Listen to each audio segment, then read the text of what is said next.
Монгол Улсын хөгжлийн төлөвлөгөө болон төсвийг харьцуулаад үзсэн. Энэ дээр зүгээр анхаарах нэг хэдэн жижиг асуудал бас байлаа. Төлөвлөгөөн дээр тусгацсан хэрнээ, жишээл зарим сургууль зэрэг барин нэгдсэн хэрнээ төсөвдөр тусгаагүй. Энэ бол техник алдаа гэж найдаж байна. Энийг хянаад өөр иймэрхүү алдаа байх засах байлгүй дээ. Энийг бол анхааруулж байна. За гол юм ямар ч байсан энэ жилийн хөгжлийн төлөвлөгөө бол урд өмнөхийг бодвол ахис дэвшил байна. 3 нам хамтарсан гол асуудлуудаа, суур асуудлуудаа хаягдсан, тийшээгээ чиглэсэн тийм сайн тал байна.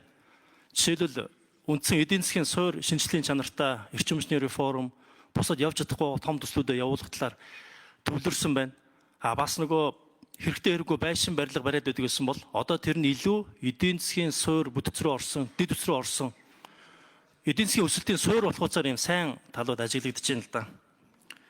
За энэ бол сайн тал байна. Гэхдээ үнэхээр санаа зовж байгаа анхаармаар хэдэн зүйл байна. Ерөн зүгээр яг Монгол улс ингээ хараад байхад бид нар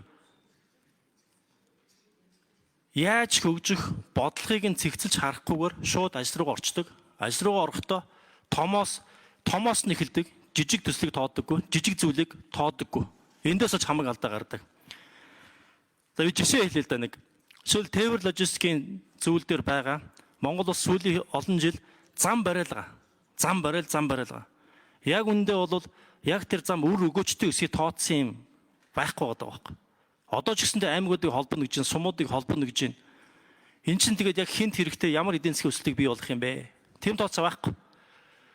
Гэтэл замууд бомтын нэвтрэх чадвар ийм муу олон жилийн турш байсаар байгаа танжин дээр ачаа богинолсоос болоод Монгол улсын гол судасны тасраад иргэдийн ачааны дийлэнх нь гаццсан байж. Тэгээ хаашаа хөрөнгө оруулахаа тээврийн бодлогоо харж ийж яг хаана эдийн засгийн өсөлт гарах вэ, хаана өргөдөхөө харахгүй бол жигдхэн байдлаар бүх бүс рүү, бүх сум руу, бүх аймаг руу логистик бусад дэмжлэгэн систем биш зөвхөн зам бариад их юм бол энэ бол бүтэхгүй. Тэгэхээр энэ бол зөвхөн нэг жишээ, энэ бүх салбар дээр, бүх төслүүдээр байгаа. За дараагийн нэг чухал, хамгийн чухал зүйл нь олон том төсөл, мега төслийг хэрэгжүүлж байгаа нь сайн, үнэхээр хэрэгтэй. Гэхдээ нэг санаа зовж байгаа зүйл байна. 3 нам хамтарсан гээд гоё макет хийсэн гээд гоё үндэслэл хийсэн гээд том төсөв тавьсан гээд нөгөө Монгол улсын бид бүгдийн хэрэгжүүлэх чадах нь хэвээр байгаа байхгүй. Дарга нар яаж чичээсэн энэ том төслийг удирддаг, зохицуулдаг, менежментийг хийдэг, судалгааг нь хийдэг. Тэгээд нэг төсөв мөнгөө авилга хулгайгүйгээр явуулж чаддаг тэр чадвар бол бид нар хэвэрлүүлдэг байхгүй. Тэрийг яаж нөхөх юм бэ гэж. Тэгээд энэ дээр би энэ бол асуулт биш. Бид бүгдээрээ бод байдлаа мэднэ. Монголд амжилттай явсан том байтга дунд хэмжээний төсөл хуруу дарамт цөм ер нь байхгүй гэхэд болно.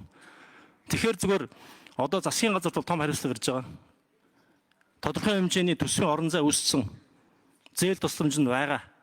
Энэ дээр энэ том төслүүдийг хэрэгжүүлэхэд авилга хулгайгаас ангид үр дүнтэй хэрэгжүүлэх тэр чадварыг яаж бүрдүүлэх энэ дээр онцгой анхаарах хэрэгтэй байна. Саяхан бид нар бас тэр нефтийн үйлдвэр дээр очсон тэр том ажлууд жижигхэн асуудлуудаас болоод нурсан байж байгаа. Гаццсан байж л байгаа байхгүй. Энийг шийдэх хэрэгтэй байна. Тийм болохоор ямар ч байсан засгийн газар том хариуцлага байгаа. Энэ бол энэ хамтарсан засгийн гол ажил байгаа. Гишүүдийн хувьд болон бусад хүн намын хувьд ч гэсэндээ яг саяын байдлуудаар анхаарч ажиллахгүй алдаа гаргах юм бол хүний өөр ингэхгүй бид нар шүүмжилж ажилланаа. Энэ дээр сайн хянаад ажиллаараа. Баярлалаа.